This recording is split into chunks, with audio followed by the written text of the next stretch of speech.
예, 예.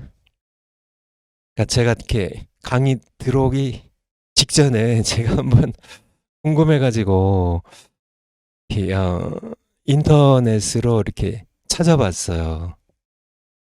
근데 1920년 12월로 그러니까 아니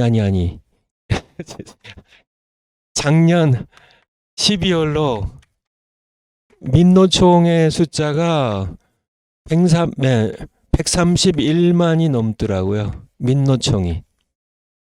그리고 전교조가 한 5만 정도 되는 것 같고요. 숫자가 많이 줄었는데 민노총은 지금 많이. 네, 여러분들 민노총에 대한 실체에 대하여 우리 이동호 교수님과 또 김대호 소장님 함께 너와라 TV에서 강의하시는 것, 대담하시는 것 여러분들 한번 들어보시고요. 민노총 조직이 물론 뭐 민노총에 속한 뭐 130여만의 모든 사람들이 다 좌파나 뭐 전부 이렇게 어떤 뭐 주사파 세력은 아니에요. 다 그렇지는 않습니다. 그렇지만은 민노총의 핵심 세력들은 그 전교조의 핵심 세력들은 전부 주사파의 김일성 주체 사상에 따라가는 좌파 세력들이에요. 좌파 세력들입니다. 그리고 또 어쨌든 이렇게 속해 있으면은 그러니까 전부 조합원들로 회비들을 원천 징수하거든요. 회비들을. 그래서 이들이 내는 그러니까 아예 그냥 월급에서 띄워버리기 때문에요. 이들이 내는 회비가 엄청나죠. 매달 뭐 엄청나게 오죠. 거대한 세력이에요. 거대한 세력이. 그래서 이렇게 뭐 이렇게 민노총이나 뭐 이렇게 싸우다가 과거에 우리 우파 정부 때 이렇게 민노총 게 싸우고 뭐 감옥 들어가도 이 회비가 엄청나기 때문에 전부 다 대주니까 뭐 마음 놓고 싸우는 겁니다. 감옥 가도. 그런 그래서 우리가 얘기 1천만 우리 광화문 앱을 이렇게 하는 이유가 조직이 안 되면 싸울 수가 없어요. 그래서 싸워야 된다는. 그래서 여러분들 이렇게 우리가 뭐 이렇게 다 이해 못해도 우리 조국을 살리는 길이 우리가 이렇게 조직이 되어야 된다는. 계속 우리 민수기를 통해서 우리 전우환 목사님 말씀하셨고 또 요즘 말씀하신 것처럼 이해를 위해서 우리가 함께 이렇게 싸워야 되는데요. 이 민노총 조직과 전교조 조직은 대단한 조직입니다. 대단한 조직이에요. 하지만은 이 조직보다 더 강한 게 교회거든요. 하나님의 군대거든요. 우리가 뭐 마른 뼈다귀처럼 에스겔 눈앞에 펼쳐진 그 골짜기 펼쳐진 마른 뼈다귀처럼 그렇게 널브러져 있는 전혀 이렇게 하나님 나라에 힘이 되지 못하는 그런 마른 뼈다귀들 같지만은 우리가 이렇게 조직이 되면요 하나님의 큰 군대로 우리가 일어선다면 반드시 민노총보다 더 강한 비교할 수 없을 만큼 더 강한 이런 조직이 되는 어떤 그 공산혁명 세력보다 더 강한 정말 그들도 피 흘려서 목숨 걸고 싸우는데 혁명 일으키는데요. 하지만은 그들은 사람들을 끊임없이 피 흘려 죽게 하고 수청하고 학살하고 괴롭히고 정말 그렇잖아요. 우리 중국의 경우도 모택동의 그 공산혁명과 문화대혁명을 통하여 정말 수천만 명의 사람들을 그렇게 굶어 죽이고요. 인민재판을 삭살하는 그런 일들이 자행되는데 늘 그러니까 이 공산혁명은 고통을 가져오죠. 그리고 함께 파멸의 길을 걸어가는데 이렇게 싸워야 되는데 청교도 신학원에 함께 공부하는 여러분들 오늘 아침에도 제가 이렇게 제 아내와 함께 이렇게 가정 예배 드리면서 그런 뭐 준비하고 기도하는 게 아니라 그냥 기도할 때 제 마음 가운데 인도하심 따라, 성령 인도하심 따라 아버지께, 아빠 하나님께 기도하는데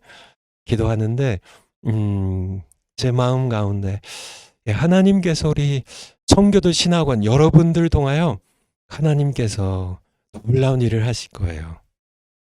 우리 정광 목사님도 그것을 이렇게 하나님의 계획으로서 우리 정광 목사님도 저에게 몇 차례 얘기하셨는데 제 마음 가운데도 확신이 있어요.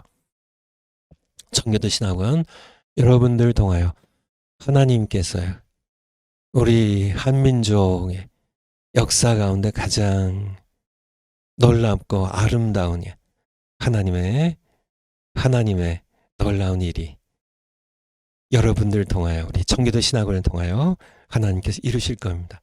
무슨 일일까요? 무슨 일일까요? 제 마음 가운데 이렇게 들어온 것은 부흥이라는 겁니다. 부흥. 정광 목사님 얘기하죠. 20세기 초반에요. 지금 21세기죠. 1900년대 20세기 초반에 3대 부흥이 있었습니다. 1904년도에 영국 웨일즈 지방의 대부흥입니다. 1905년도에 미국 아주사 거리에, 우리 LA에 있는 아주사 거리의 대부흥이, 1907년도에 평양의 대부흥이, 이 3대 부흥을 넘어서는 대부흥이 청교도 신학원 여러분들의 기도와 헌신을 통하여 일어나리라고, 그런 마음의 감동을 이렇게 받았어요. 그러기 위해서는 우리가 하나님의 말씀을 배우고요, 우리의 마음이 뜨거워져야 되고 성령을 사모하고요, 성령 세례를 모두 받고 성령 충만해지면 성령의 생수의 강이 흘러 넘쳐서요, 우리 조국 대한민국을 다 뒤엎을 것이고요. 그리고 우리 모두는 복음 들고 전 세계를 향해 나가는 이런 부흥의 놀라운 역사를 예수님 다시 오시기 전에 이루어 나가게 될 것입니다. 오늘 강의로 들어가겠습니다. 파워포인트 올려주실까요?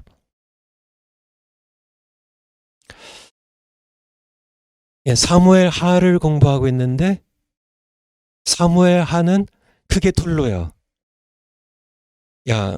앞에 부분은요, 1장부터 10장까지는 다윗의 승리라는 제목을 붙였는데요, 다윗이 하나님의 은혜 가운데 형통하던 시기, 그 다음에요 11장부터 24장까지 끝까지인데요, 이 하반부는 다윗이 범죄하면서 추락하는, 고통당하는, 이 딱 두 가지예요.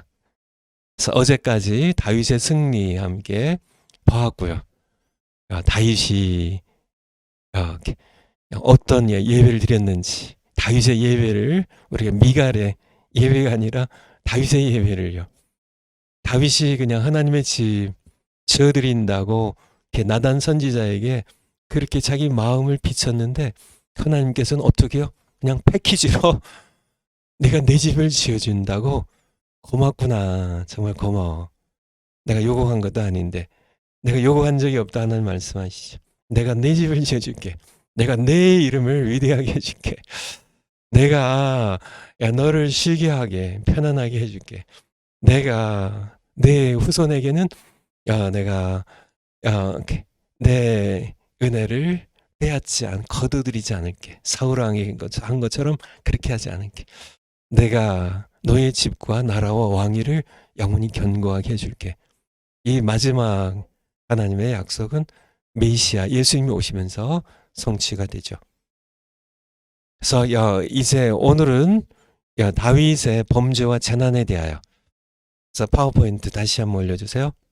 그래서 오늘 강의로 이 사무엘 하를 다 끝내려고 그래요. 그래서 제가 최선을 다해서 한번 해보고, 그 다음에 내일부터는 열왕기하 들어가도록 이렇게 하니까 여러분들 계속 성경 많이 읽어주시고 최소한 2번 이상씩 읽어주시기 바라요. 예, 다윗이 그렇게 모든 전쟁에 승리했어요. 하나님께서는 그의 모든 것을 형통하게 하셨어요. 넘치게 부어주셨어요. 참 그런 다윗이 어떻게 하다가 이 엄청난 재난에 빠지게 됐는지 그 시작이 바로 다윗의 범죄예요. 다윗의 범죄. 첫 번째, 암몬을 제외한 거의 모든 나라를 정복한 후 이제 마지막 암몬도 정복하게 되거든요. 사무엘하 11장 이하로 이렇게 정복이 됐는데요. 나라에 평안과 번영이 왔습니다. 바로 그때 다윗이 밧세바와 간통하는 죄를 범해요. 그리고 이 죄를 덮기 위하여 다시 밧세바의 남편인 우리아를 살해하는 죄를 범합니다. 이것이 사무엘하 11장이에요. 이것이 바로 사무엘하 11장 하반부의 시작입니다. 우리가 먼저 죄를 범하는 그러한 것은 많은 사람들이 동일합니다. 평안하고 번영할 때에는 더 조심해야 돼요. 여러분들 마찬가지입니다. 목사님들이 언제 많이 이렇게 죄를 범하게 될까요? 물론 힘들 때도 죄를 범하는 분들이 계세요. 근데 더 많은 경우에는 목사님들이 교회가 이제 크게 하나님의 은혜로 부흥했을 때요. 교회가 평안해졌을 때요. 마찬가지예요. 교회의 2000년 역사도 마찬가지입니다. 초대교회 약 300년 동안요. 엄청난 핍박을 받았습니다. 여러분들 아시죠? 교회가 얼마나 많은 핍박을 받았는지. 예수님 믿는다는 것 때문에요. 초대교회 성도님들은 수없이요. 매를 맞는 건 보통이고요. 감옥 가는 건 보통이고요. 굶주린 짐승에 밥이 되도록 원형경기장에 풀어놓고 찢겨 죽게 하고요.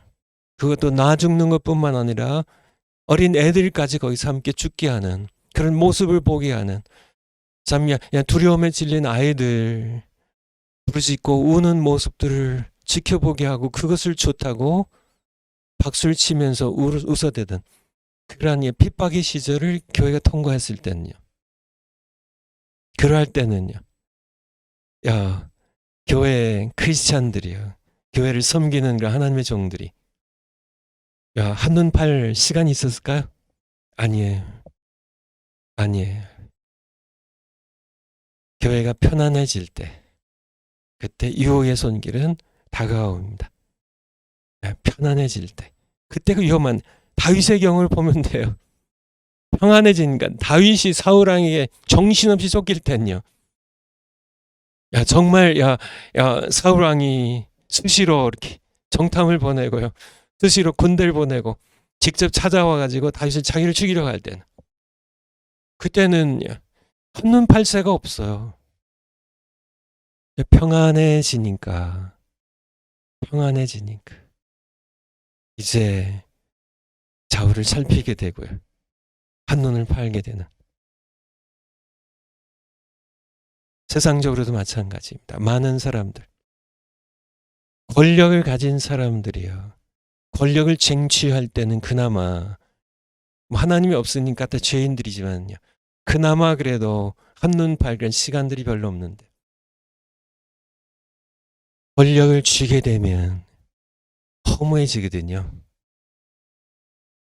권력을 쥐면은 막상 권력을 쥘 때까지는 그 권력 쥐려고 정말 싸우고 정말 아둥바둥 되면서 정신없이 그 전력을 쥐기 위하여 엄청나게 노력하며 싸우며 부대끼며 온갖 노력과 땀과 피를 흘리면서 싸우다가 막상 그렇게 원했던 권력을 쥐게 되면 그것이 그들에게 엄청난 행복을 줄 것 같은데 만족을 줄 것 같은데 천만에요. 허무해지거든요. 아무것도 아니거든요. 제가 8,000m 야 에베레스트 산이나 뭐 이런 히말라야 이 고봉들에 올라간 사람들의 인터뷰 취재한 기사를 읽은 적이 있는데요. 올라가면 너무너무 허무한 거예요. 내려올 일 외에는 빙하니 빈 바람 외에는 아무것도 부는 것이 없다고 제가 언젠가 말씀드렸죠. 작년 언제 가을인가 말씀드린 것 같은데 아닌가 올해 처음가요. 허무해요. 솔로몬이 느꼈던 것처럼 허무해요. 그래서 뭔가 허무하니까 인생의 의미를 찾지 못하니까 권력을 주었는데요. 돈을 엄청 벌었는데 허무해요. 그러니까 타락하는, 죄를 짓는, 간통을 범하는 그런 불쌍한 모습이죠. 그래서 우리도 마찬가지입니다. 그래서 우리가 이렇게 다윗처럼 이렇게 죄를 안 지려면 우리는 늘 하나님 앞에서 이렇게 어떤 권력이나 돈에 만족하지 않고 선한 싸움을 싸우며 우리는 늘 살아가야 됩니다. 그래서 첫 번째 다윗의 범죄가 바로 파워포인트요. 평안과 번영이 왔을 때 죄를 범하게 됐다는, 우리도 마찬가지라는 얘기. 두 번째입니다. 다윗의 범죄는 자기뿐만 아니라 자기 자신만 고통을 당하면 되는데요. 자기가 지은 죄니까. 근데 가정도 엄청난 고통을 가져오고요. 국가에도 다윗이 왕이었으니까요. 엄청난 참혹한 결과를 가져와요. 그래서 이렇게 여러분들이 이미 다 읽으셨고 또 아시겠지만은 간단하게 요약을 해놨는데요. 사무엘하 13장부터 18장까지 보면 다윗의 딸이 자기 맏아들 암논에게 강간을 당합니다. 강간이 강제로 강간당해요. 그리고요 암논이 이게 계속 연결되는 거죠. 이게 이제 이복 형제 남매죠. 이복 남매. 암논이 셋째 압살롬에게 이제 압살롬이 자기의 그 큰형 암논을 죽여버려요. 칼로요. 살해. 왜냐하면 이 다말이 압살롬과 같은 어머니거든요. 아버지는 다 같지만요. 그리고 도망칩니다. 압살롬이. 갔다가 이제 돌아오게 되죠. 압살롬이 반란을 일으킵니다. 그래서 다윗이 피난을 가야 했고요. 그리고 압살롬을 따르는 군대와 다 이스라엘 언약의 백성들이에요. 다 이스라엘 동족들입니다. 또 다윗을 따르는 그런 군대와 동족 전쟁으로 백성 2만 명이 죽습니다. 그리고 다윗의 셋째 아들 압살롬도 죽습니다. 이게 다 어디서 시작이 됐을까요? 이게 다윗의 범죄 시작된 거예요. 그걸 우리가 살펴보려고 그래요. 다윗의 범죄가 한 사람 개인의 범죄인데 가정이 완전히 박살이 나버립니다. 그냥 막 형제 남매 간에 그냥 뭐 강간하고 죽이는 이러한 일들이 이게 어디서 시작됐다고요? 다윗이. 그리고 그것으로 끝난 게 아니라요. 압살롬이 다 연결된 다윗의 범죄 시작된 거예요. 그래서 결국은 백성들 2만 명이 그렇게 자식을 잃고 아버지를 잃고 남편을 잃는 그런 고통 가운데 빠진다는 것이죠. 세 번째 파워포인트. 특히 지도자들의 죄는 자신뿐 아니라 가족을 넘어 백성까지 엄청난 고통으로 몰고 간다는 얘기입니다. 다윗이 하나 범죄했는데요. 다윗이 특히 지도자였어요. 그래서 지난 2011년인가요? 2011년 한 10년 전쯤이요. 제가 이렇게 미국에 있었을 때인데 일본에서 들려온 엄청난 뉴스가 하나 있어서 후쿠시마라는 그런 대변 도시의 앞바다에서 강한 지진이 일어났는데요. 쓰나미가 일어나가지고 그 당시에 15,000명인가가 이 쓰나미에 일본 사람들이 죽었고요. 또 2천 몇백 명인가 또 실종이 되고, 실종된 거는 거의 다 죽은 거겠죠. 바다에 쓸려 나가가지고 시체도 못 찾고요. 약 18,000명이 이 쓰나미로, 이게 보통 뭐 인도네시아나 뭐 이런 그런 좀 이렇게 그래도 이렇게 어떤 뭐 쓰나미나 이런 거에 방비가 안 된 나라가 아니라 일본처럼요. 최고 선진국 가운데 한 나라의 모든 것들이 방비가 뭐 늘 쓰나미가 있고 늘 지진이 있는 나라에서 방비가 잘 된 이 나라에서 18,000명이라는 사람들이 실종되거나 죽은, 뭐 그것뿐만이 아닙니다. 뭐 수많은 그런 집들이, 동영상에 지금도 보면요 섬뜩하죠. 쓰나미가 일어나가지고 바닷물이 이렇게 휩쓸고 들어오는데 뭐 그냥 집들이 둥둥 떠다니고요. 망에 자동차들이 둥둥 떠다니고요. 지금까지요. 후쿠시마에 원자력 발전소가 있었는데요. 거기에서 이제 그것이 이렇게 이제 쓰나미에 의해서 침해를 당해가지고 방사능에 오염된 물을 지금도 뭐 이렇게 내보낸다느니 뭐 이렇게 하면서 지금까지 고통을 겪고 있는 그런 모습을 보게 되죠. 그런데 이 죄가 다윗의 범죄 하나가 이스라엘의, 그러니까 국가 전체에 이 재난의 쓰나미처럼 몰려온다는 얘기예요. 그래서 죄라는 것을 이렇게 너무, 그러니까 사람들이 쉽게 생각하는 것 같아요. 죄라는 것을, 특별히 지도자의 죄는 더 커요. 지도자들, 우리 목사님들, 특별히 담임 목사님들, 국가의 지도자들, 이 지도자들의 죄는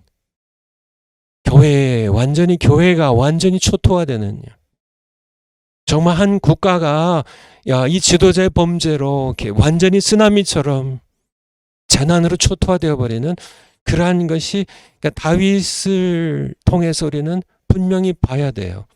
내 영향력이 미친 모든 부분에 쓰나미가 몰려오는, 완전히 다 무너지고 사람들이 죽고 상처 입는 이러한 것들이, 그래서 레위기 4장에 보면 우리가 다 본 거지만은 속죄제에 대해서 얘기하면서요. 평민이 죄를 지었으면은 어린 양입니다. 어린 양. 어린 양을 속죄 제물로 드리면 돼요. 평민이 죄를 지었으면. 그런데 족장이요, 한 지파에, 한 가문에 대표가 죄를 지었으면요, 조그만 어린 양, 어린 양 새끼가 아니라요, 큰 수양을 속죄 제물로 바쳐야 돼요. 그리고요, 세 번째요, 온 이스라엘 회중이 죄를 범했으면요, 뭘 바쳐야 될까요? 수소를 바쳐야 돼요. 수송아지. 수소를 바쳐야 돼요. 수송아지를. 그런데 제가 거슬러 올라가고 있는데요, 4장 맨 앞에 보면은 제사장이 범죄하면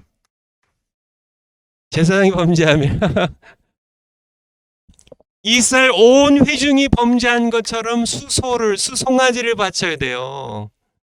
이게 레위기 4장에 맨 먼저 나옵니다. 왜 그럴까요? 지도자의 죄는요, 평민이 죄를 범하면 작은 어린 양 바치면 되는데요, 왜 그렇게 할까요?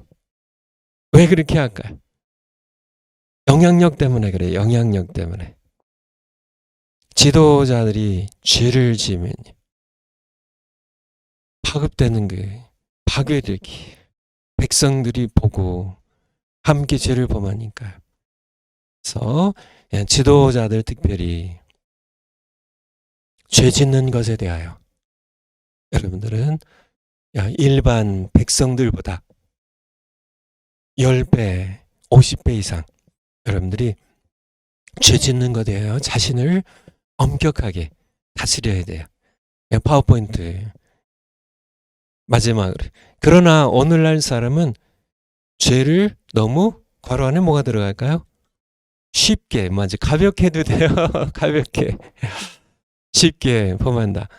그러면서도 자기 죄에 참혹한 결과를 왜 우리 가정이 이렇게 무너졌는지, 자식들이 왜 그렇게 어려움을 겪고 고통 겪는지, 참야 우리 나라가 왜 이렇게 참혹하게 나라가 무너질 대로 무너졌는지, 그게 자기 죄의 결과라는 것을 잘 깨닫지를 못해요.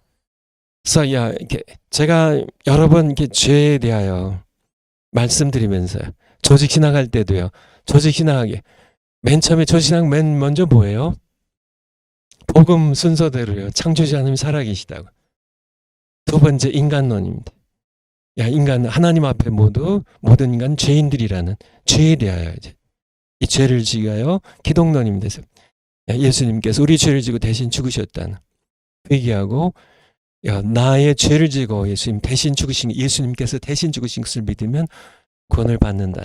죄에 대한 이야기를 하지 않고서는 성경을 말할 수가 없고 복음을 설명할 수가 없어요. 그래서 왜 오늘날 사람들이 왜 죄에 대하여 왜 그렇게 쉽게 생각할까? 죄에 대하여 죄가 얼마나 참혹한데 말씀드린 대로 이 죄가 다윗 하나 밧세바와 간음한 이 죄 때문에 이스라엘 민족 가족이 엉망진창이 됩니다. 그렇죠? 자식들이 서로 강간하고 죽이고 또 나라에 반란 일으켜가지고 수많은 동족을 죽게 하고 하는 이 참혹스러운 이 결과가 이렇게 오는데 오늘날도 이 말씀 그대로 적용하면 가정들마다 고통당할 때 이것들이 다윗이 죄를 범한 결과인 것처럼 죄의 결과들인데 한 사회가요. 나라가 마찬가지래. 너무나 많은 이런 사람들이 죄를 너무 쉽게 짓는데요. 왜 쉽게 질까? 중요한 이유 가운데 하나가 목사님들이 죄를 설교하지 않아요. 많은 분들이요. 죄의 심각성을 이야기하지 않습니다. 죄 지은 사람을 죄인이라고 선포하지 않아요. 당신이 죄를 회개하지 않으면 지옥 간다고 하나님의 심판받는다고 그 죄 때문에 엄청난 참혹한 재난이 온다는 것을 교인들에게 성도들에게 설교로 선포하지 않아요. 오늘날 너무나 많은 목사님들이요. 교회는 교회대로 세속화되고 교회는 교회대로요.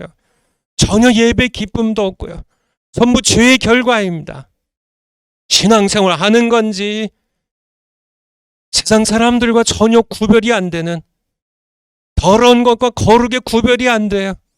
빛과 어둠이 우리는 세상에 빛이고요. 우리는 빛인데요. 세상은 어둠인데요. 빛의 자녀들이 어둠의 자녀들과 구별이 안 되는 이런 결과들이 오고요. 가정들이요. 교회들이 죄 가운데 무너져가고 있는데 죄에 대해 얘기하질 않아요. 제가 오늘 전철 타고 오면서 제가 올 때는 주로 이제 성경을 듣거나 제가 이렇게 설교들을 좀 들어요. 주로 영어 설교를 좀 듣습니다. 제가 영어를 잘해서 영어 설교를 듣는 건 아니고 제가 이제 영어로 좀 한국말을 모르는 사람들에게 인도에 가서요. 다른 나라에 가서 좀 복음을 전하려면 영어가 필요할 것 같아서요. 그래서 그렇게 듣는데 오늘은 그냥 궁금해가지고 제가 듣지 않던 어떤 다른 유명한 미국의 우리 달라스 세미나리라고 아주 보수적이고 좋은 침례교 계통의 신학교가 있는데요. 거기 총장도 지내신 아주 미국에서 유명한 목사입니다. 예배 설교를 이렇게 쭉 이분 이렇게 이름을 유튜브에서 딱 찍으니까 쭉 이분의 설교 쭉 뜨죠. 그래서 가장 그래서 제가 제목이 마음에 안 드는 거예요. 왜냐면 우리가 뭐 이 세상에서 뭐 이렇게 편안하게 살고 뭐 이 땅에서 형통하고 뭐 이런 설교는 저는 그는 어떤 뭐 윤리적인 설교, 착하게 사는 거 다 좋은 거지만요. 좀 죄에 대하여 이분이 설교하신 게 있나 쭉 살펴보는데 없어요. 실망스럽게도. 한국의 목사님들은 어떤가요? 제가 뭐 거의 들어본 적이 없으니까. 그런데 많이 들리거든요. 이렇게 얘기들 하시는 것을 이렇게 들어보면. 여러분이 속한 교회 목사님 가운데 죄에 대하여 설교하지 않고 죄를 회개하라고 설교하지 않는, 물론 뭐 이것만 설교할 수는 없죠. 뭐 다른 것도 하지만은 뭐 1년 내내 거의 죄에 대해서 설교하지 않는 그런 목사님은 거짓 선교자입니다. 거짓 선지자예요. 죄를 얘기하지 않고 성경을 설교할 수 없습니다. 성경은 창세기 3장부터 죄에 대해서 얘기하거든요. 예수님이 땅에 오신 것도 죄의 문제 해결하러 오신 겁니다. 십자가를 얘기할 때 죄를 얘기하지 않고 십자가를 얘기할 수 있나요? 잠깐만요. 죄에 대해서 얘기하지 않고 복음을 설명할 수가 없어요. 복음을 전한다고 하면서 죄를 얘기하지 않으면은, 죄를 얘기하지 않고서는 복음을 설명할 수 없어요. 예수님께서 이 땅에 오신 이유를요. 예수님께서 왜 하나님의 죄 없으신 아들이 십자가에 이렇게 처절하게 못 박혀 죽으셔야 됐는지를 설명할 때 인간의 죄를 얘기하지 않고 어떻게 설명할 수 있나요? 복음을 얘기할 수 없다면 죄를 얘기하지 않는 분은 복음을 얘기할 수 없고요. 복음을 얘기하지 않으면 거짓 선지자 아닌가요?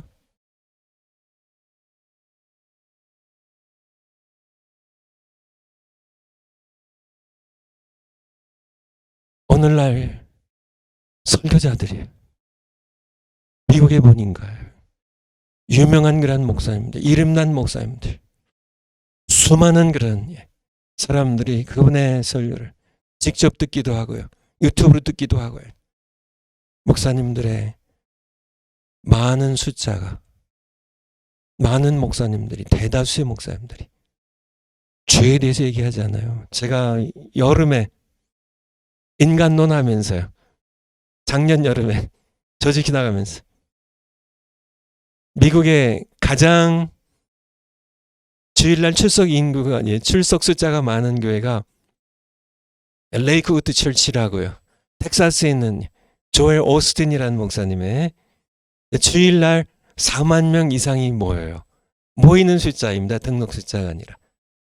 4만 명 이상이 모이는 그런 이 조엘 오스틴 목사님, 제가 여름에 저지키 나가 혹시 들으신 분들 기억나시나요? 이분의 특징이 뭔지 아세요? 죄를 얘기하지 않아요. 죄를 얘기하지 않습니다. 그런데 이번 교회 미국에서 가장 많은 그런 크리스찬들이 모여요. 제가 감히 하나님 앞에서요. 어떻게 말씀을 드려야 될지 모르겠지만은 성경적으로 보면 조엘 오스틴 목사님은 거짓 선지자입니다. 죄를 얘기하지 않는데 당신은 죄인이라고 회개하지 않으면 지옥 간다고. 당신의 교만의 죄를, 당신의 정욕의 죄를 나단이 다윗을 꾸짖었던 것처럼 바로 당신이 하나님을 업신여기고 우리의 아내를 빼앗고 그를 죽였다고. 회개해야 된다고. 예수님께서 공생애를 시작하시면서 마태복음 4장 17절에 맨 먼저 외치신 말씀이 뭔가요? 회개하라고요. 회개하라고. 죄를 회개하라고요. 천국이 가까웠다고요. 회개입니다. 회개를 외치지 않는, 죄를 외치지 않는 다윗이 죄를 지은 것 때문에 그렇게 하나님께 은혜를 받으면서 그렇게 잘 나갔던 그러니 다윗이 하루아침에 추락하기 시작하는데 무엇 때문에요? 다윗이 좀 지혜가 모자라서요? 아니에요. 다윗이 착하지 않아서요? 아니에요. 죄를 지어서요. 죄를 지어서요. 이 죄 때문에. 여러분들이 이것을 분명하게 좀 아셨으면 좋겠어요. 다음 파워포인트. 죄의 결과입니다. 재난. 해결되지 않은 죄는 또 다른 죄를 낳는다는 겁니다. 사무엘하 11장 17절에 보면 누굴 죽여요? 우리아를 죽여요. 다윗이 해결되지 않은 죄는 뭐예요? 간통죄예요. 남의 아내를 이제 동침했다. 남의 아내를 이제 같이 관계를 가진 간통죄입니다. 간통죄가 해결이 되지 않았어요. 그러니까 죄가 또 다른 죄를 낳는다고. 어떤 죄를 낳았어요? 그의 남편을 살해하는 살인죄를 낳습니다. 죄는 해결되지 않으면, 회개하지 않으면요, 죄는 반드시 또 다른 죄를 낳아요. 여러분들, 죄라는 것은 죽은 존재가 아닙니다. 죄는 살아있는 존재예요. 살아있는 존재입니다. 한번 따라서 해주니까 죄는 살아있는 존재란.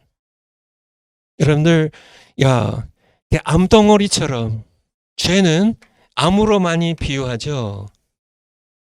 암덩어리가 살아있는 것처럼요.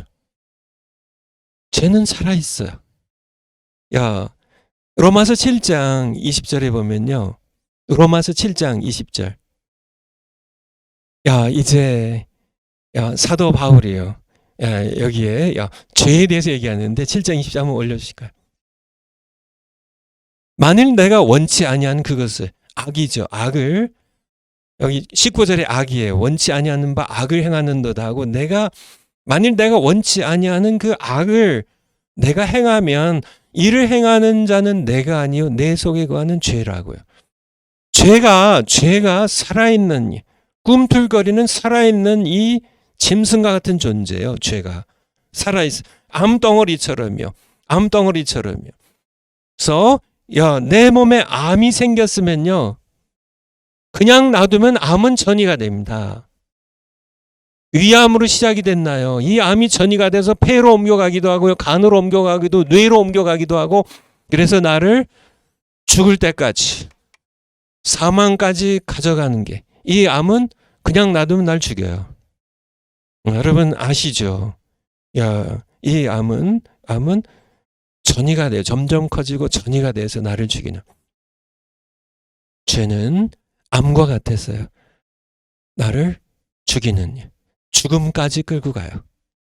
그래서 사도 바울이요, 로마서 7장에 보면 오라 나는 곤고한 자로다. 누가 이 사망의 몸에서 나를 건져내랴. 죄에 의하여, 암덩어리보다 더 잔혹한 이 죄에 의하여 포로로 끌려가서 사망까지 끌려가는, 지옥까지 끌려가는 소리는, 파워포인트 첫 번째가요, 죄가 가져오는 재난 가운데 가장 첫 번째가, 죄는 그냥 사라지지 않고 살아있어서요, 또 다른 죄를 낳는다. 다윗을 통하여 보여주시는 거잖아요. 덮으면 죄를, 이게 간통죄 그냥 덮어버리면, 덮으려고 했는데요, 덮어지지가 않아요. 이 우리아가 아내와 잠을 안 자요. 불러드렸는데. 그러니까 이제 이 죄를, 간통죄를 덮기 위하여 살인죄를 범해요. 죄는 그냥 사라지지 않습니다. 두 번째, 죄는 용서를 받아도 그냥 사라지지 않고 고통을 남긴다는 것이. 여러분들, 죄 짓고요. 용서받으면 되지. 죄 짓는 거는 내 몫이고 용서하는 건 하나님 몫이니까 죄 지면 되지. 제 고등학교 친구 가운데 한 명이요. 그런 얘기를 했던 게 기억이 나요. 자긴 죄 짓고 주일날 가서 회개하면 용서해 주시고 죄 속성을 잘 몰라요. 맞습니다. 죄는 하나님께 회개하면 용서받아요. 천국은 가요. 맞아요. 다윗도 천국 가요. 베드로도 예수님 3번 부인했지만은 천국 가요. 하지만은 고통을 남긴, 그냥 사라지지 않는다는 거예요. 너무 잘 모르세요, 많은 분들이. 내가 죄를 통하여 얻는 그런 어떤 달콤한 쾌락이나 유익보다 죄는 그것보다 10배, 100배, 1000배 이상 더 큰 고통을 남긴다는 것을 사람들이 잘 몰라요. 한번 다윗이, 이게 성경을 통해서 제가 그냥 드린 말씀이 아니고 다 성경에 있는 말씀이에요. 성경 한번 볼까요? 파워포인트 그냥 들어가시. 사무엘하 12장 10절부터. 나중에 파워포인트 올려드리고 우리 웅지자매님 다 올려드리니까 3하 12장 10절. 다윗이 회개했습니다. 회개해요. 그래서 용서받는데요. 용서받아요.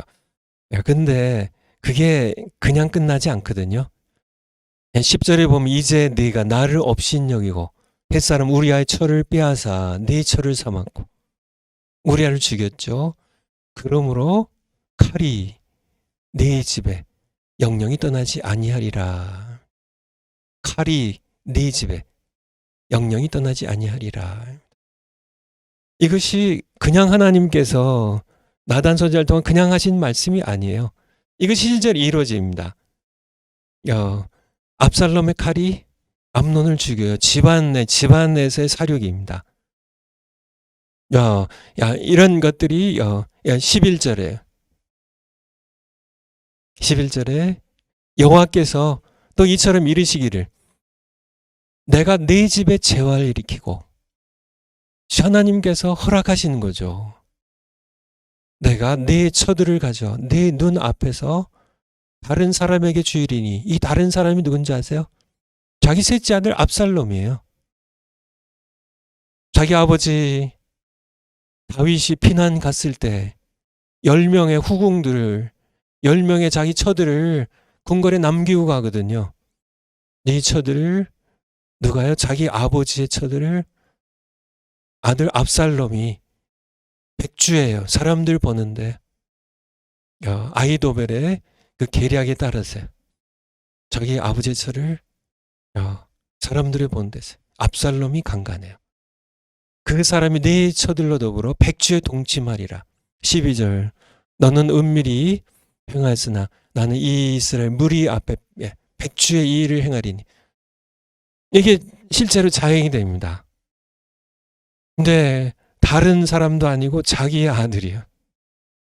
13절에 다윗이 나단에게 이르되 내가 여호와께 죄를 범하였노라 하며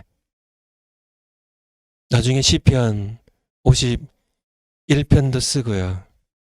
밧세바 범죄한 후에 회개하는 시편도 쓰고 시편 32편에도 회개하는 고백을 하지만은 하나님께서는 회개했을 때 죄는 사해 주세요. 여호와께서도 당신의 죄를 사하셨나니 당신은 죽지 아니하려니와 당신 죽지 않고 당신이 지옥까지는 않겠지만 14절에 이 일로 인하여 여호와의 원수로 크게 회방할 거리를 얻게 하였으니 집안에 칼의 재앙이 영영이 떠나지 아니하고 네 처들이 내가 아닌 다른 사람이 하여 백주의 강간을 당하고 이러한 일들이 일어나게 될 것이라고요. 당시 낳은 이 아이가 밧세바의 여보와 다윗 사이에 태어나는 첫 아이가 정령 죽으리이다 하고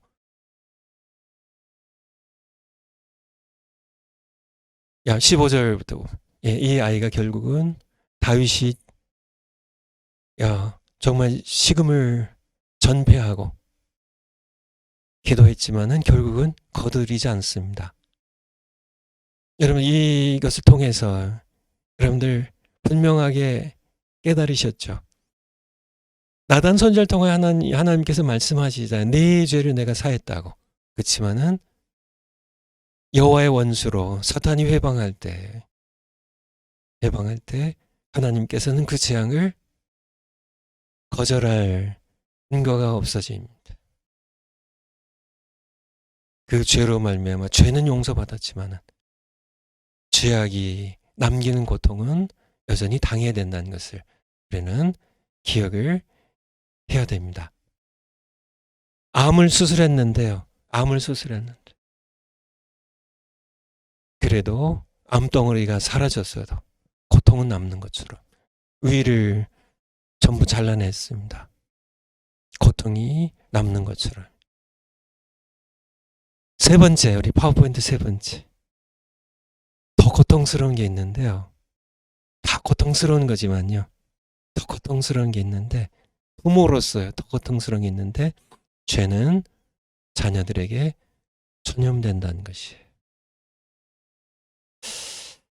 참, 내 죄가 자녀들에게 전염된다는 거예요. 다윗이 간통죄를 범했습니다. 다윗이 간통죄를 범했는데요. 바로 이어지는 사건이에요. 암논이 맏아들이 자기의 이복 동생을요. 자기 동생이에요. 다말을 강간해요. 강간죄가 자식에게 아버지도 남의 아내 빼앗아가고 간통하고 자기 아내 삼았는데 나는 뭐 간통죄 범하지 않아야지. 자식들이 그러겠지만요. 유혹이 오면 아버지도 그랬는데 보고 배운 게 그러니까. 다윗이 우리아를 살인했습니다. 나단이 와서 꾸짖었을 때, 책망했을 때, 궁궐 안에 쫙 퍼졌죠. 자식들도 다 들었죠. 백성들도 다 들었죠. 자기 아버지가 남의 아내와 간통했다가 덮으려고 살인까지 했다고. 압살롬이 자기 맏형 암논을 죽이는 것.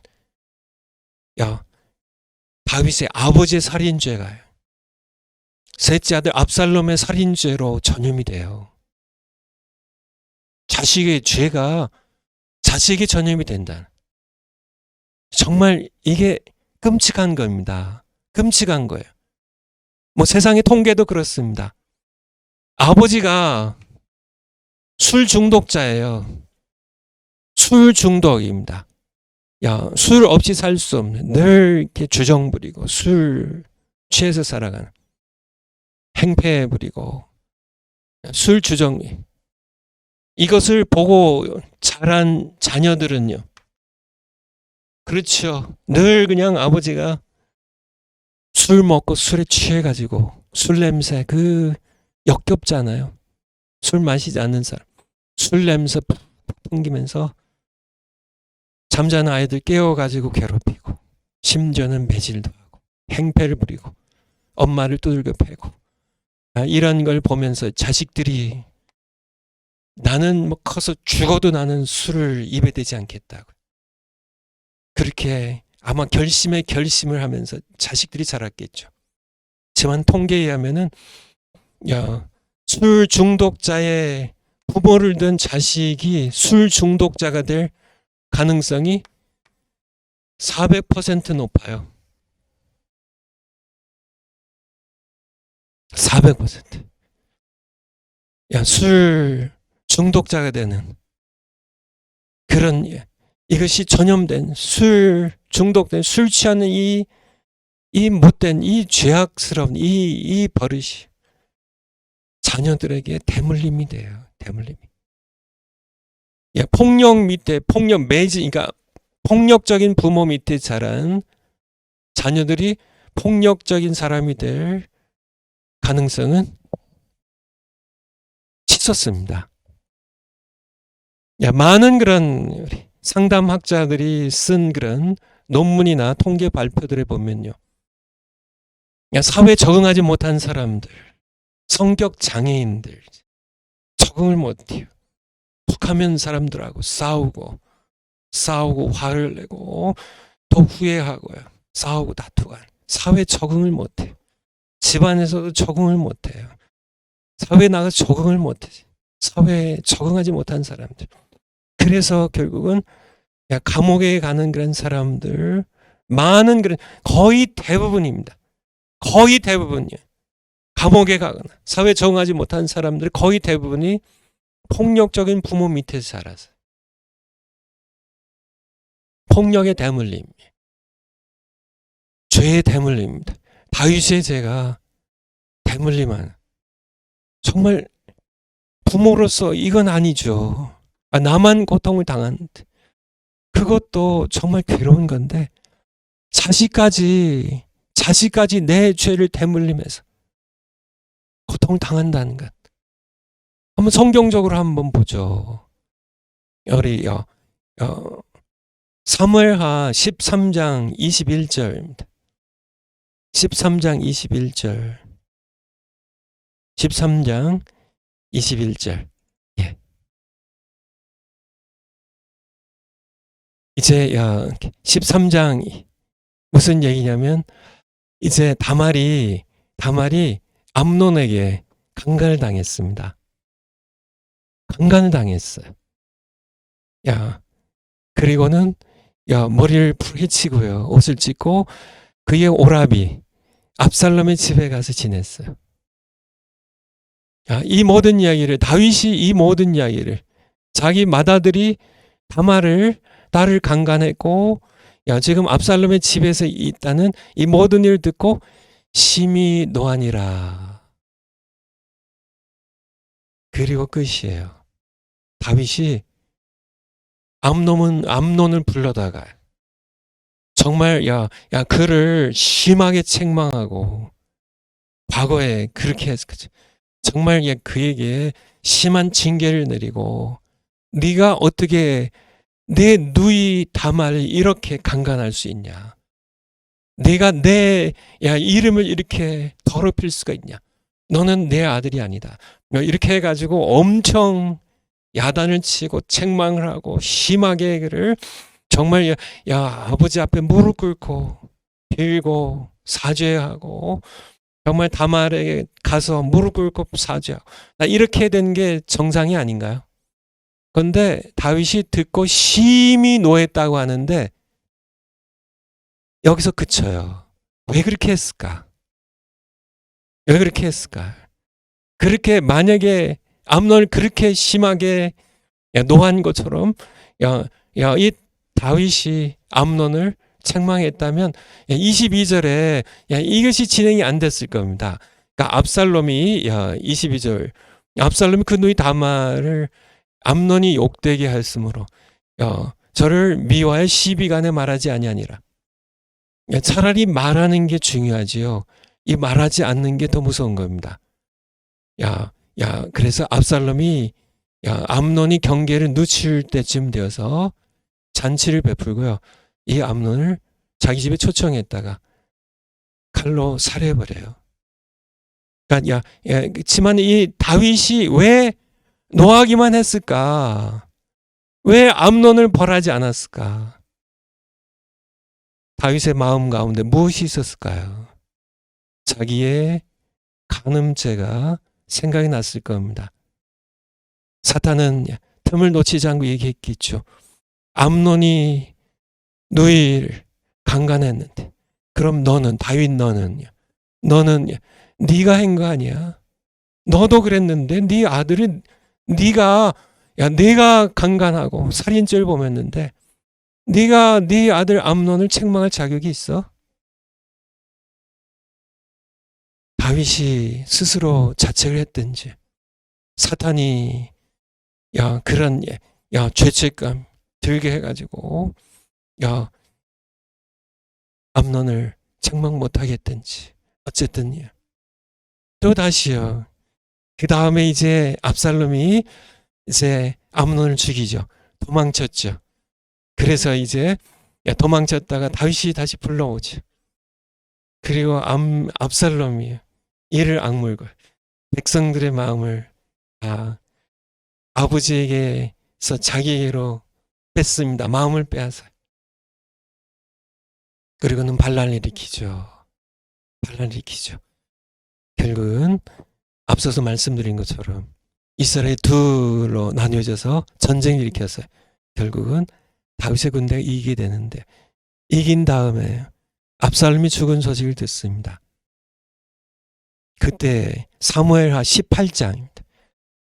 18장, 사마 18장 33절, 33절, 18장 33절 올려주세요. 전쟁이 끝났어요. 바로 32절에 압살롬이 죽었다는 소식을 듣는 겁니다. 그 소년이 바로 압살롬이 죽었다는 소식을 들었을 때요. 33절에 다윗 왕이 마음이 심히 아파 문으로 올라가서 우니라. 저가 올라갈 때 말하기를, 다윗이 문으로 올라가면서 말하기를, 내 아들 압살롬, 내 아들 압살롬아, 내가 너를 대신하여 죽었다면 압살롬 내 아들아, 내 아들 하였더라. 내가 너를 대신하여 죽었다면. 다윗이 왜 이렇게 서럽게 울었을까요? 왜 이렇게 울었을까요? 압살롬은 네가 죽은 죄는 내가 진 거야. 내가 대신 죽을 난데 네가 나 대신 죽었구나. 다윗이 왜 그렇게 서럽게 울면서 왜 그렇게 슬퍼했을까?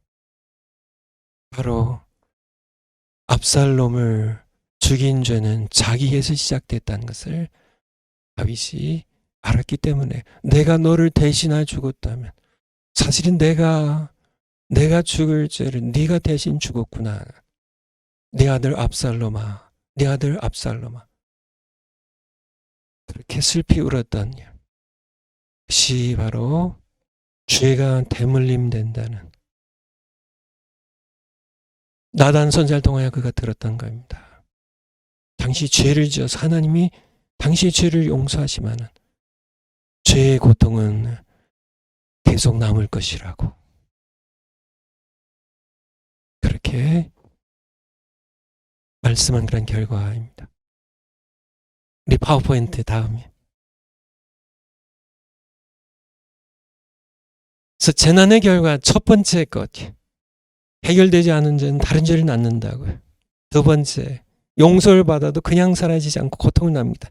세 번째, 죄는 자녀들에게 전염된다는, 다윗의 간통죄가, 간음죄가 암논에게 전염되고, 다윗의 살인죄가 압살롬에게 전염이 되고요. 암논이 죄를 지었을 때 다윗이 화만 내고 그에게 징계를, 벌을 내릴 수 없었던 이유, 압살롬이 죽었을 때 다윗이 많이 울었던 이유, 바로 자기의 죄가 전염됐기 때문임을 그가 알았기 때문이겠죠. 네 번째, 죄는 필연적으로 사망을 낳는다는 거예요. 필연적으로요. 로마서 6장 23절에 보면 다 아시죠? 죄의 삭은요, 죄의 결과는요, 사망이에요. 죄는 필연적으로 사망을 낳습니다. 야고보서 1장 15절도 잘 아시죠? 욕심이 잉태한 즉 죄를 낳고, 욕심이 잉태한 즉 죄를 낳고. 그쵸? 다윗이 정욕이 있었습니다. 그래서 정욕이 뭘 낳았어요? 간통죄를 낳았어요. 죄가 장성한 즉 사망을 낳았다. 살인죄를 범하게 됩니다. 이게 필연의 결과들임을 제가 이렇게 재미 삼아 가지고 이렇게 예, 만들어본 이게 뭐라고 해야 될까요? 그냥 이렇게 제가 있는데 한번 낚시 그림 한번 예 낚시할 때 여러분은 낚시해 보셨나요? 낚시할 때 야, 이 바늘에 미끼를 달아요. 미끼를 달아요. 다윗이 지금 야 죄의 미끼를 바라보고 있습니다. 수많은 사람들이 1단계예요. 미끼를 꼭 달아요. 달콤한 쾌락의 미끼. 다음이야. 야, 두 번째 단계는 욕에 넘어가요. 물어요. 그래서 영어로 보니까 don't you get hooked. 훅이 이게 바늘이라는 거거든요. 이게 동사형으로. 야, 이게 바늘에 깨지지 말라는 얘기인데요. 근데 그 욕망을 이기지 못하고 성적인 욕구를 이기지 못하고 덥석 물어버립니다. 3단계. 그냥 제가 골라서 찾은 사진들이에요. 야, 미끼를 덥석 물으면요. 바늘에 꿰요. 다음 사진. 근데 이 바늘은요. 이렇게 앞에 이렇게 바늘은 이렇게 꿰는 바늘이고요. 그 뒤에 이렇게 뒤꿈치 같은 데 나온 바늘은 빠져나가지 못하게 하는 바늘이에요. 고통스러워 가지고 빠져나가질 못해 거기에 걸려 가지고요. 죄의 바늘이 그렇습니다. 일단 꿰면요. 고통이 와요. 그 미끼를 먹는 게 잠시 쾌락보다 이 고통은 훨씬 더 큽니다. 다음 단계. 이제 끌려 올라갑니다. 포로가 돼, 죄의 포로가 돼. 사망의 몸이 되는 거죠. 처량한 신세가 되는 거죠.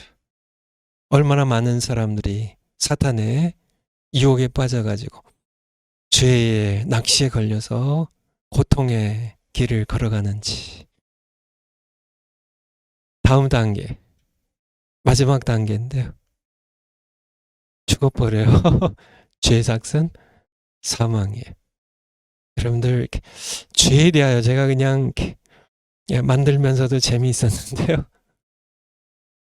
그렇지만은 여기에서 주는 이것이 죄에 대하여 말씀해 주시는 죄가 어떻게 죄가 어떻게 우리를 유혹하는지 항상 죄는 우리에게 미끼를 달아요. 달콤한 유혹을 달아요. 그쵸? 모든 죄는 달콤한 미끼가 있습니다. 하지만 덥석 물게 되면 꿰요. 벗어날 수가 없어요. 고통을 당해요. 결국은 죄 삭은 사망으로 죽습니다. 근데 사람들이 너무 죄를 쉽게 범한다고요. 너무 쉽게 범해요. 목사님들이 죄에 대한 경고를 하지 않아요. 성경 전체가 죄에 대한 경고인데 예수님이 그 죄의 문제를 해결하러 오셨는데 어떻게 복음을 설명하면서 죄의 얘기를 하지 않아요. 아예 복음을 얘기하지 않는 분들이 설교 핵심의 예수님의 십자가가 빠져버린 죄에 대한 그런 문제를 지적하고 회개할 것을 선포하는 것이 빠져버린 복음이 없어버린 설교가 한국 전체, 미국 전체, 전 세계에 부지기수로 널려 있어요. 그러면서도 설교자라고요. 아니에요. 거짓 교사입니다. 거짓 선지자예요.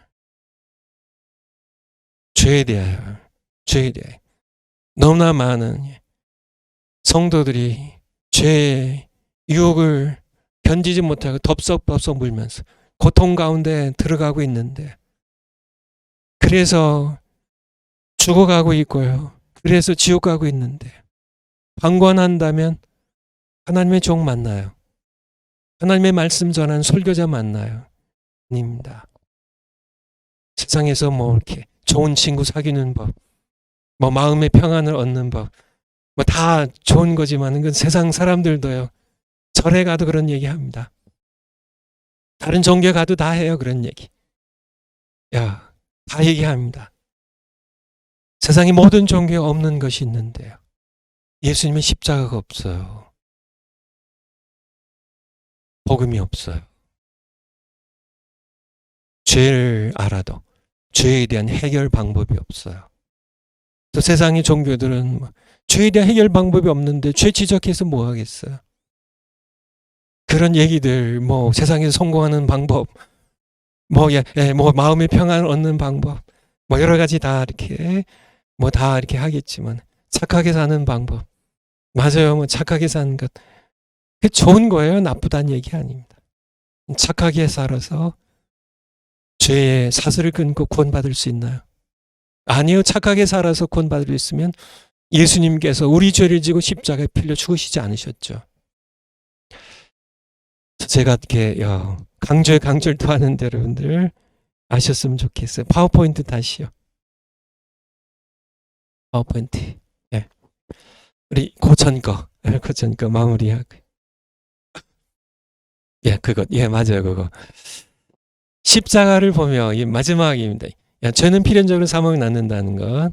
그래서 우리아가 죽고 자식들이 죽고 2만 명의 백성이 죽고. 이게 필연입니다. 이게 필연이에요. 반드시.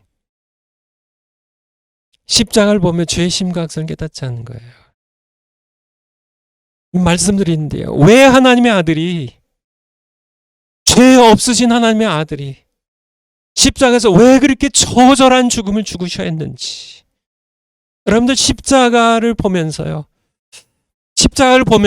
여러분들 죄의 심각성을 알아야 돼요. 그냥 하나님께서 죄의 문제야, 그래 너 죄 짓구나, 그냥 내 용서해 주마 하고 끝난다면 예수님께서 십자가에서 처절한 죽음을 죽을 필요가 없어요.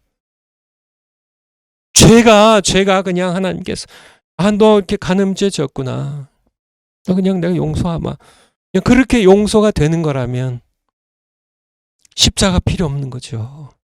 하나님의 아들이 그렇게 처절한 고통의 죽음을 채찍에 맞아서 살이 다 찢기고요.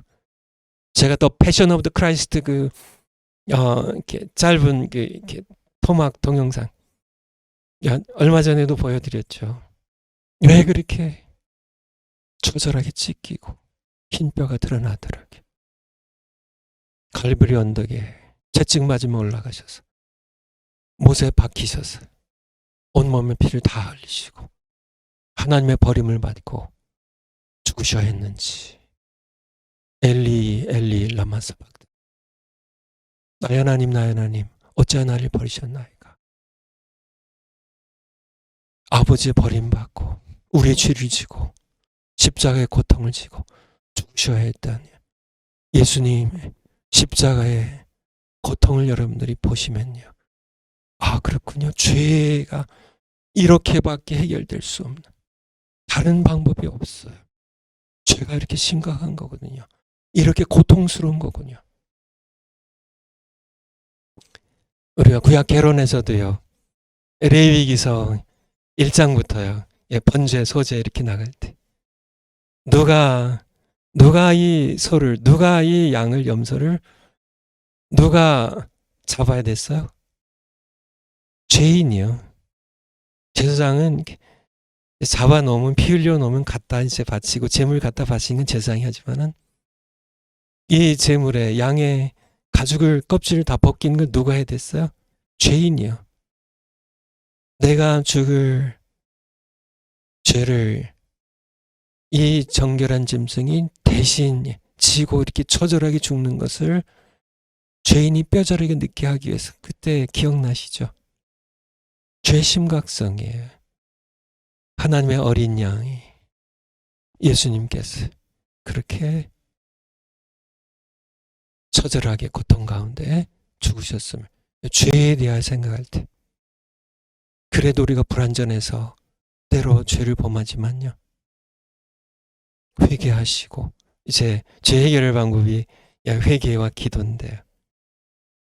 죄는 하나님을, 파워포인트에 죄는 하나님과 그의 말씀을 업신여긴 것이다. 나단이 하나님께서 나단 선지자를 통해 하신 말씀이고 다윗에게 죄를 해결하는 길은 회개와 기도예요. 회개와 기도. 그래서 죄를 지었을 때 안 져야 되지만은 지었을 때 이제 다음 파워포인트에서 보겠지만은 회개와 기도입니다. 회개와 기도. 저 암의 문제를 죄와 암을 좀 비교했는데요. 암을 치료할 때는 보통 세 가지 방법을 쓴다고 그러죠. 수술과 방사선 치료와 그리고 키모, 화학약물 키모 주입이죠. 세 가지 방법을 쓰는데요. 죄라는 암을 해결할 때는 회개와 기도입니다. 시편 51편은 제목 자체가 다윗이 밧세바와 범죄한 후에 지은 시편이고요. 우리 시편 32편을 한번 거기만 살펴보고 넘어가겠습니다. 32편. 시편 32편 3절. 죄에 관한 얘기거든요. 이게 죄에 관한 얘기인데 내가 죄를 토설치 아니할 때 종일 신음함으로 내 뼈가 쇠하였도다. 주의 손이 주야로 나를 누르시오니. 왜 누르실까요? 회개하라고요. 회개하라고, 자복하라고. 내 입술로 내가 죄를 지었다고, 밧세바와 내가 간통죄를 범했고 우리아를 내가 살인했다고, 회개하라고, 주야로 나를 누르시오니 내 진액이 화하여 여름 가물에 마름같이 되었나이다. 5절. 내가 이르기를 내 허물을 여호와께 자복하리라 하고 주께 내 죄를 아뢰고 내 죄악을 숨기지 아니하였더니 곧 주께서 내 죄악을 사하셨나이다. 이 회개예요. 회개. 주께 내 죄를 아뢰고 내 죄악을 숨기지 아니하였더니. 죄를 숨기고 사는 것은요, 암덩어리를 안고 사는 것과 마찬가지입니다. 근데 암이 계속 자라요. 암이 계속 자라요.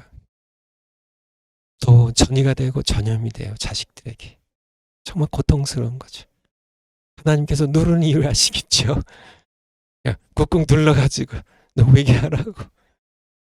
그래서 죄를 숨기지 아니하고 죄를 아뢰고 회개하였더니 주께서 내 죄악을 사하셨나이다.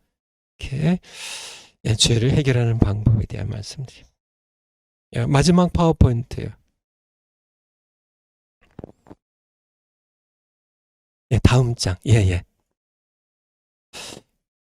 이제 이 파워포인트로 사무엘 하를 끝내는데요. 사무엘 하에 이제 11장부터 24장까지는 결국은 다윗의 범죄와 재난 얘기예요.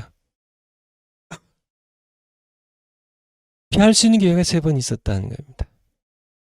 백성이 언약궤와 함께 전쟁터에 나갔으므로 시간을 나태하게 보내지 않을 이유가 충분했다는 얘기예요.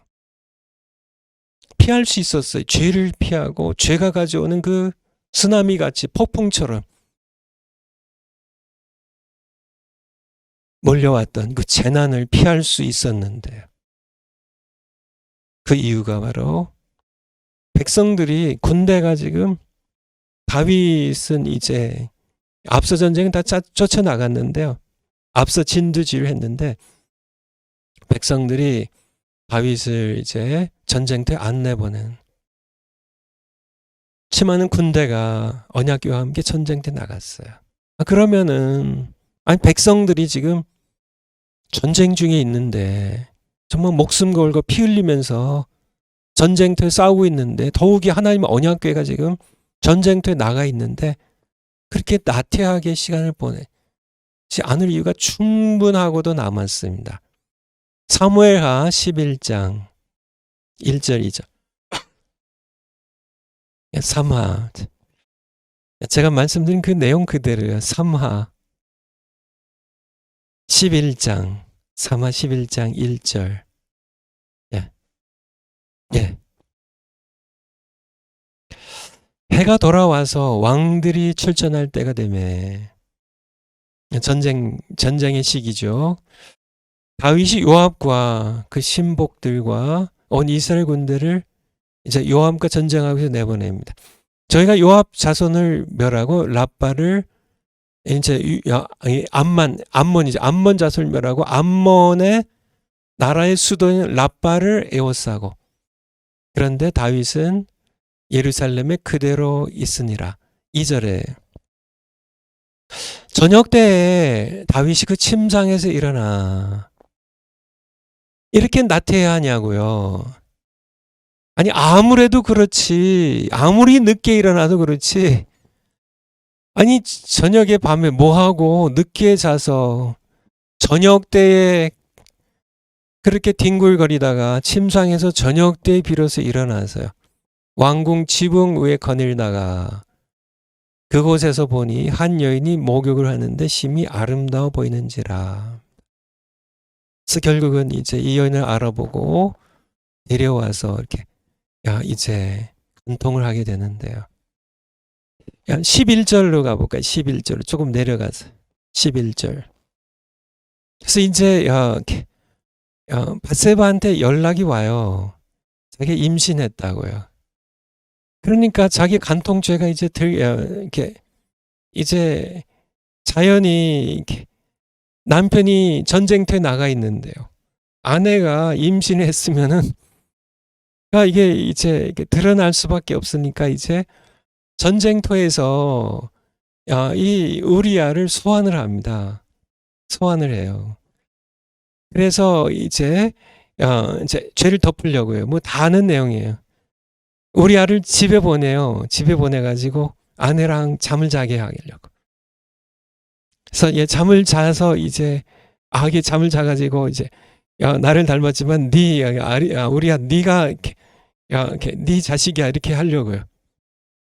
근데 이 우리아가 11절에요. 내려가지 않아요. 이제 내려가지 아니하였더라. 아니하였느니 내려가지 않습니다. 10절까지 그 위에요.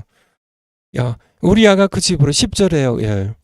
혹이 이제 데려왔어요. 예루살렘에 데려왔어요. 그리고 해서 이제 이렇게 집에 보냈는데 집에 보냈어요. 근데 집에 안 가고 왕궁 문에서 19절에 잤습니다. 그래서 혹이 다윗에게 고하여 가로되 우리아가 그 집으로 내려가지 아니하였나이다. 다윗이 우리아에게 이르되 내가 멀리 갔다 왔는데 집에 가서 아내와 함께 자면서 쉬어라. 왜 내려가지 아니었냐고 물으니까 11절에 우리아의 고백입니다. 다윗에게 고하되 언약궤와 하나님의 언약궤가 전쟁터에 나가 있고 이스라엘과 유다의 12지파 전부죠.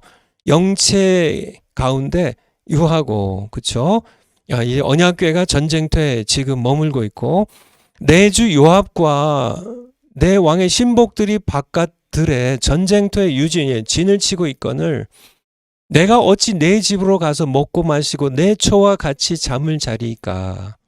내가 이 일을 행치 아니하기로 왕의 사심과 왕의 혼의 사심을 가리켜 맹세한나이다. 여기에 여러분들 이렇게 다윗과 우리아를 비교해 볼 수 있죠. 다윗과 우리아. 다윗은 지금 다윗과 우리아 정말 대조가 되잖아요. 다윗은 지금 이스라엘 군대와 언약궤가 전쟁터에 나가 있는 불구하고요. 남의 아내를 데려다가 간통했어요. 근데 우리아는요? 똑같죠. 하나님 언약궤와 군대가 전쟁터에 나가 있기 때문에 나는 내 아내와도 잠을 자지 않겠다는 거예요. 쉬지 않겠다는 얘기예요. 우리아가 이방인이잖아요. 햇사람. 이방인에도 불구하고요. 다윗이 이방인인 우리아만도 못한 사람이 되느냐. 우리아도 하나님의 언약궤가 전쟁터에 있기 때문에 자기 아내와도 자지 않는데요. 이스라엘의 군대가, 하나님의 언약의 백성 군대가 전쟁터에 있기 때문에 나는 가서 집에 가서 내 아내와 자면서 그렇게 쉴 수가 없습니다 하는데요. 어떻게 다윗이 자기의 부하, 이방인 부하 우리야만도 못하냐고요. 그것도 자기 아내와, 다윗이 자기 아내들이 이렇게 많은데 그 아내와 함께 잔 게 아니라 남의 아내를 빼앗아가 그게 간통인 줄 알면서도, 그게 죄인 줄 알면서도 데려가 자고요. 그 죄를 덮으려고 또 우리를 불러들이고요. 그래서 같이 한번 자기 하려고.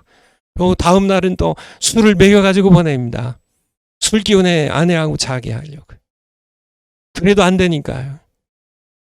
그를 전쟁터에 최전선에 내보내가지고 다른 군대는 빠져가지고 일부러 죽게 하는 살인죄를 범하는. 그러므로 우리는요, 다윗이 그렇다면 저도 그렇고요, 우리 모두도 그렇고요, 다윗처럼 우리가 나태해진다면 우리도 유혹에 넘어갈 수 있음을. 다윗이 그렇게 하면 안 되죠. 나태하게 보내면 안 됐어요.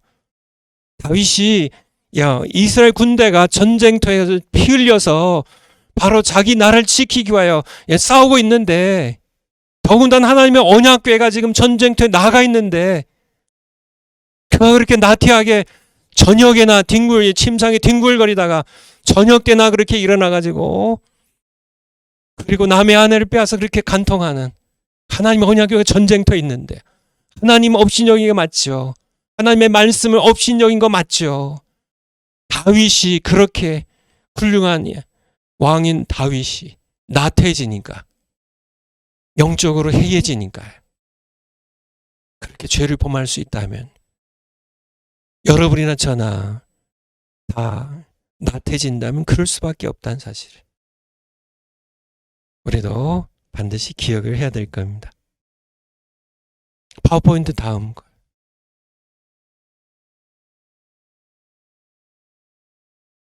피할 수 있는 기회가 있었는데 첫 번째 기회는 날려버렸어요. 그렇잖아요. 그냥 전쟁도 아니고요. 하나님 언약궤가 나갔으니까. 피할 기회는 충분했거든요. 그래도 양심이 있어야죠. 언약궤가 나간 것은 언약궤와 함께 하나님께서 나가신 건데 어떻게 그렇게 해이해져 가지고, 그것도 자기 아내도 아니고 남의 아내를 간통할 수 있냐. 이게 말이 안 되는데, 얼마든지 피할 기회가 있었는데요. 나태하지 않을 이유가, 죄를 짓지 않을 이유가 충분했는데요. 그걸 피하지 못해요. 두 번째, 욕망의 유혹이 왔을 때 피할 수 있었어요. 그래서 아무래도 여기까지 해야 될 것 같아요. 성경 한번 찾아보고 할까요? 사무엘 아까 11장 다시 올라가세요. 2절부터. 저녁 때 다윗이 침상에서, 아니 이때 일어나는 게 이게 말이 돼요. 근데 그럴 수 있다는 얘기예요. 우리도. 그러다가 한 여인이 목욕을 하는데 심히 아름다워 보이는지라. 3절에 보면 다윗이 보내어 그 여인을 알아보게 하였더니 고하되 그는 엘리암의 딸이요 햇사람 우리아의 남의 아내잖아요. 밧세바가 아니니까. 4절에 다윗이 4절을 보내어 저를 자기에게로 데려오게 하고 저가 부정함을 깨끗하게 하였으므로 더불어 통침하며 저가 자기 집으로 들어가니라. 5절에 여인이 잉태하며 보내어 다윗에게 고하여 가로되 내가 잉태하였나이다. 진행을 한번 보세요. 분명하게 다윗이요, 그의 마음 가운데 찔림이 없었을까요? 그렇게 영적으로 깊었던, 하나님과 그렇게 동행하며 전쟁을 수없이 치루었던 다윗이 그가 마음에 찔림이 없었을까요? 성경에 기록되어 있지는 않지만은 그도 사람이기 때문에 사람 가운데도 신앙적으로 영적으로 도덕적으로 가장 깊은 그런 사람이었기 때문에 그의 마음 가운데는 분명하게 성령의 경종이 있었습니다. 사무엘이 다윗의 기름 부었을 때 성령이 그에게 임했잖아요. 그가 하나님 앞에서 살아왔잖아요. 하나님을 찬양하는 것, 예배하는 것이 그의 삶의 기쁨이었잖아요. 그런 그로서 그의 마음 가운데 이것이 죄라는 경종이 안 울릴 수는 없습니다. 평범한 우리에게도 다 울리는데요. 그런데 무엇이 다윗을 눈을 어둡게 했을까? 무엇이 다윗을 속였을까? 바로 권력이라는 권력의 속성입니다. 내일 이어서 아무래도 더 해야 될 것 같은데요. 파워포인트 한번 보고 읽고 마치겠습니다. 욕망의 유혹이 왔을 때 피할 수 있었는데 무엇이 피할 수 있었던 다윗을 피하지 못하게 했을까? 권력의 속성입니다. 권력의 속성. 이거에 대해서 내일 이어서 하도록 하겠습니다. 기도하겠습니다. 하나님 아버지, 저희들